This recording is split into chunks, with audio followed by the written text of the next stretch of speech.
So మనం చెప్పుకుంటున్నట్టుగా different conversations different సిచ్యువేషన్స్లో ఎలా ఉంటాయి అనేది చూస్తున్నాము. సో ఇందులో భాగంగా ముందు మనం గ్రీట్ చేయడం ఎలా అని చూసాము. సో ఇప్పుడు మనం ఒకవేళ మనం కొత్త లొకాలిటీలోకి వెళ్తాం, అంటే మన నేబర్స్తో మనం ఎలా ఇంటరాక్ట్ అవ్వాలి, నేబర్స్తో ఎలా మనం కన్వర్స్ అవ్వాలి అనేది చూద్దాము. సో మనం ఒక కొత్త లొకాలిటీలోకి వెళ్ళినప్పుడు it could be a huge community with lot of houses, it could be a small community, చిన్న కాలనీ ఉండొచ్చు, పెద్ద కాలనీ కూడా అయి ఉండొచ్చు, చిన్న గేటెడ్ కమ్యూనిటీ అయి ఉండొచ్చు, లేకపోతే ఒక అపార్ట్మెంట్ అయి ఉండొచ్చు, ఎనీ ప్లేస్.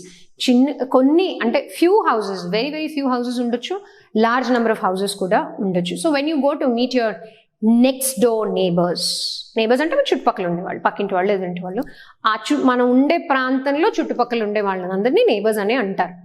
4 ఇళ్ళు అవతల ఉన్న వాళ్ళు కూడా నేబర్సే, ఆ పక్క ఎదురుగుండా స్ట్రీట్లో ఉన్న వాళ్ళు కూడా నేబర్సే అవుతారు, అదంతా నేబర్హుడ్డే అవుతుంది. Okay, so next door neighbours అంటే మన ఇమీడియట్ నేబర్స్, మనం కరెక్ట్గా మన పక్కింట్లో ఉన్నవాళ్ళు. So when we go to meet them what are we suppose to say? ఇప్పుడు ఫ్యామిలీ వెళ్ళారు, హస్బెండ్ అండ్ వైఫ్ ఇద్దరు వెళ్ళారు అనుకోండి. So I'm Mark and this is my wife Mary, ఇలానే ఇంట్రడ్యూస్ చేసుకుంటారు కదా. ఓకే, వీఆర్ అంటే మనం ఫస్ట్ టైం వాళ్ళ ఇంటికి వెళ్ళినప్పుడు ఏం చెప్తాము? We are your next door neighbours, we've come to live next door, or we live downstairs from you. Downstairs from you అంటే మీ ఈ కింద ఫ్లాట్లో. We live down you, we live above you, we live up you, we live down you కాదు కదా. We live downstairs from you or from your flat, from your house. పైన అపార్ట్మెంట్స్లో ఉంటే downstairs from you are upstairs from you. మీ పై flat మాది, మీ కింద మీ పైనమే ఉంటాం అనం కదండి, ఇది కూడా అంతే. So we live downstairs from you or we live upstairs from you, or our flat is on so and so floor, whether it is a floor below the one your neighbors are or above. All right, so ala, that is how we introduce ourselves to our neighbors. సరే, neighbors దగ్గరికి వెళ్ళిన తర్వాత next ఏం అడుగుతాం వాళ్ళని? వాళ్ళు ఎన్ని రోజులుగా అంటే ఎంత సమయం అక్కడ, ఎన్ని రోజులుగా అక్కడ ఉన్నారు, ఎంత సమయం అక్కడ ఆ అపార్ట్మెంట్లోనో ఆ ఇంట్లోనో లేకపోతే ఆ విల్లాలోనో ఉన్నారని కదా అడుగుతాము. So what you ask? ఇంగ్లీష్లో అడగాలంటే how will you ask them? For how long have you been in this neighbourhood? ఈ ప్రాంతంలో, ఈ నేబర్హుడ్లో, ఈ కాలనీలో మీరు ఎంత కాలంగా ఉంటున్నారు, ఇదే కదా మనం అడగాలి. For how long have you been in this neighbourhood. From how much time కాదు, కాలం అని తెలుగులో అంటాం కాబట్టి టైం అని అడేస్తాం ఇంగ్లీష్లో. ఫర్ హౌ లాంగ్ అంటే కూడా అంతే. For how long have you been in this neighbourhood అంటే మీరు ఎన్ని రోజుల నుంచి లేకపోతే ఎంతకాలం నుంచి ఇక్కడ ఉంటున్నారు అనే మీనింగే వస్తుంది. For how much time you are here అంటే అది wrong. Okay, so for how long have you been in this neighbourhood. పక్క వాళ్ళని అడుగుతున్నాం, మీరు ఎన్ని రోజులుగా ఇక్కడ ఉంటున్నారంటే మీరు ఎన్ని రోజులుగా ఇదే అపార్ట్మెంట్లో ఉంటున్నారు లేకపోతే ఈ కాలనీలో ఉంటున్నారు అని అడిగేటప్పుడు for how long you have been in this neighbourhood. వాళ్ళు ఎన్ని రోజులుగా అక్కడ ఉన్నారని తెలుసుకున్న తర్వాత ఏం చేస్తాము? వాళ్ళ గురించి ఇంకా తెలుసుకుంటాం. సేమ్ ఇందాక మనం చెప్పుకున్నట్టే, what do you do for a living, do you have any children, వాళ్ళకి పిల్లలు ఉన్నారా లేరా, సో దట్ ప్రాబ్లీ మీ పిల్లలు కూడా వాళ్ళతో స్కూల్కి వెళ్ళొచ్చు అనుకోవచ్చు, అదే స్కూల్లో జాయిన్ అవ్వచ్చు అనో. So do you have any children అనో, you can ask them. You can invite them over to tea. Invite them to tea అంటే మీ ఇంటికి వాళ్ళని టీ కోసం పిలవచ్చు. You can invite them for a tea party, you can invite them for a dinner. Introductory parties జరుగుతాయి, they introduce each other. వాళ్ళు మీకు తెలిసిన వాళ్ళని ఇంకో నలుగురిని తీసుకుని, లేకపోతే మీకు తెలిసిన ఇప్పుడు పై ఫ్లాట్, మేము కింద ఫ్లాట్లో ఉంటామని చెప్పారు కదా ఇందాక, we're downstairs from you అన్నారు. సో ఆ పైన ఉన్న వాళ్ళని, the people who are upstairs from them, they can also be invited to tea. Usually conversations, formal conversations happen over tea and coffee. So you invite them to tea or coffee, whatever is their preference of the guests. వాళ్ళు guest అయినప్పుడు మనం ఏమవుతాము? We are the hosts. మనం party host చేస్తున్నాం. We are introducing ourselves to the neighbors. So we are hosting the party and our neighbors become our guests. So you invite them over to tea or to dinner, or if it is a huge mansion that you have purchased, you can purchase a huge mansion. So akkade garden unte, you invite them for a barbecue. Okay, so there are different ways of interacting with your neighbors. Neighbors తో interact అయిన తర్వాత ఇందాక మనం వాళ్ళని అడిగాం, do you have any children అని. Suppose the neighbor says no, I don't have any children, or if he says yes, we have 2 children. Okay, అప్పుడు next question ఏం అడుగుతాము? నెక్స్ట్ క్వశ్చన్, మనం కొత్త చోటుకి వెళ్ళినప్పుడు, కొత్త సిటీకో కొత్త ప్లేస్కో వెళ్ళినప్పుడు first thing we want to find out, మనకి కూడా పిల్లలు ఉంటే మనం కనుక్కునేది స్కూల్స్ గురించి, right? So what do we ask them? Are there any good schools around here అంటే ఈ చుట్టుపక్కల ఏమైనా మంచి స్కూల్స్ ఉన్నాయా? Are there any good schools around here? Okay, US లాంటి కంట్రీస్లో లేకపోతే యూకే లాంటి వెస్టర్న్ కంట్రీస్లో public education is given most priority. అంటే అక్కడ గవర్నమెంట్ రన్ చేసే స్కూల్స్కి ఎక్కువ ప్రయారిటీ ఇస్తారు, ప్రైవేట్ రన్ స్కూల్స్ తక్కువ ఉంటాయి అండ్ కాస్ట్ ఎక్కువ, చాలా కాస్ట్లీ ఆ స్కూల్స్, ఎక్స్పెన్సివ్ స్కూల్స్. సో అక్కడ కంట్రీస్లో ఎలా ఉంటుంది కాన్వర్జేషన్ అంటే వాళ్ళు ఏమడుగుతారు, are there any good public schools here. But మనం మా ఇండియాలో we ask them, are there any good schools around here అంటే ఈ చుట్టుపక్కల మంచి స్కూల్స్ ఏమైనా ఉంటే సజెస్ట్ చేయండి.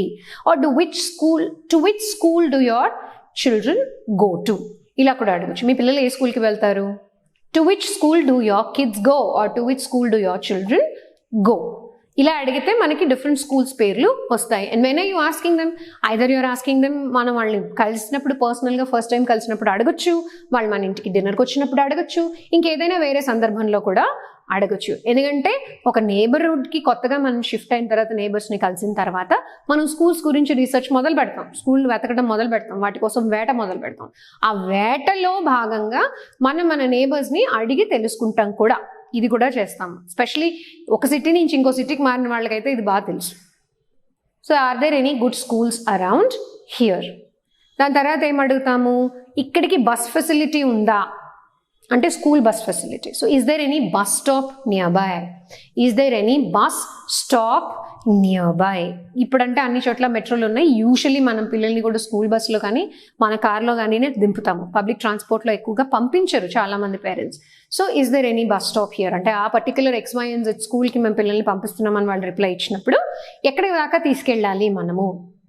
So is there any bus stop అంటే వాళ్ళు ఏం చెప్తారు, no the school provides a pickup and drop facility. అంటే school door pickup door drop facilities అంటే మన గుమ్మంలో కనుక బస్ కానీ వ్యాన్ కానీ వస్తే వాళ్ళు చెప్పే సమాధానం, the school provides for a door pickup and door drop facility. అంటే మన గుమ్మంలోకే వ్యాన్ వచ్చి పిల్లల్ని పికప్ చేసుకుని పిల్లల్ని డ్రాప్ చేసి వెళ్తుంది. లేకపోతే వాళ్ళు ఇంకో మాట చెప్పొచ్చు, yes we have to go to the nearby station or nearby, అక్కడ ఏదో గుర్తుంటుంది కదా అక్కడికి వెళ్ళాలి, nearby park, you have to go to the park in the neighbourhood, that is the nearest bus stop అని వాళ్ళు గుర్తులు చెప్తారు మనకి. So is there a nearby bus stop, is there a bus stop nearby, first one.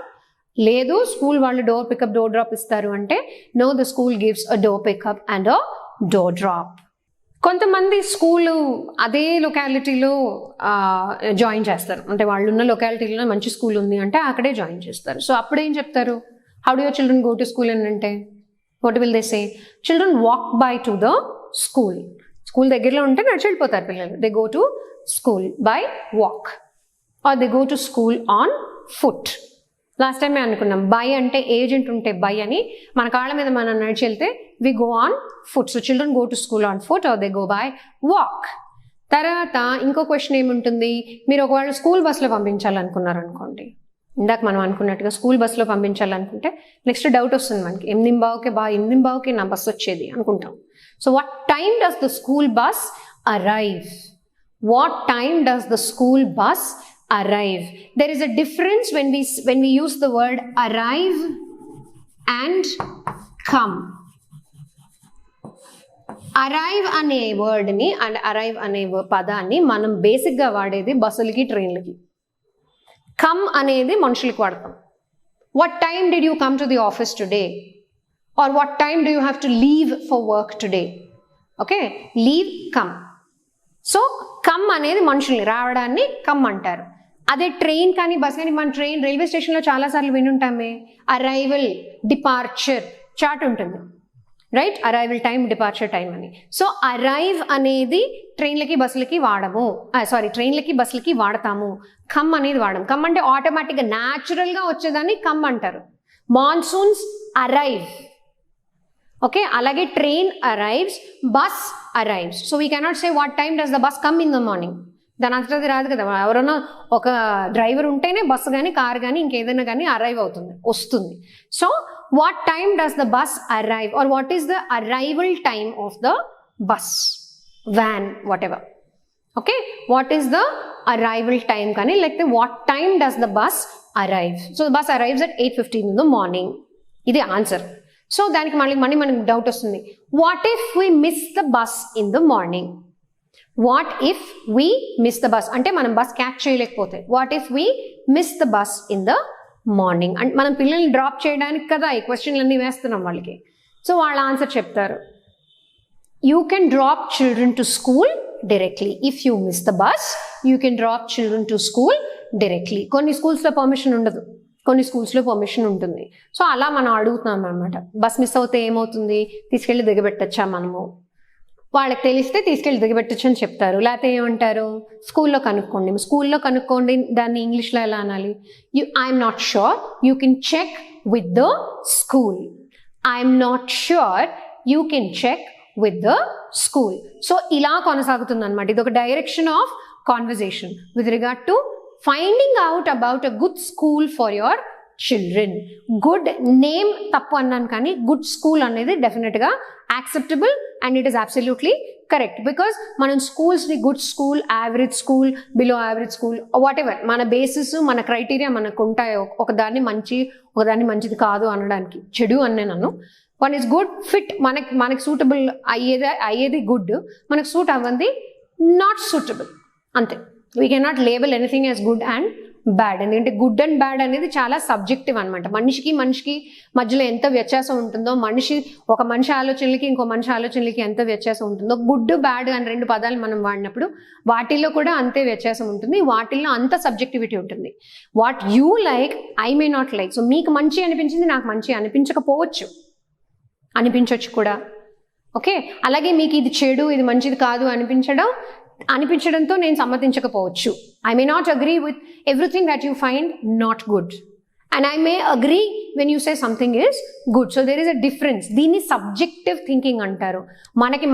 మనం ఒక ఒపీనియన్కి వచ్చినప్పుడు, ఒక వస్తువుని కానీ, ఒక సిచ్యువేషన్ని కానీ, ఒక మనిషిని కానీ మనం కంక్లూడ్ చేసుకున్నప్పుడు దాన్ని సబ్జెక్టివ్ థింకింగ్ అంటారు. సబ్జెక్టివ్ అంటే మనకి పర్సనల్.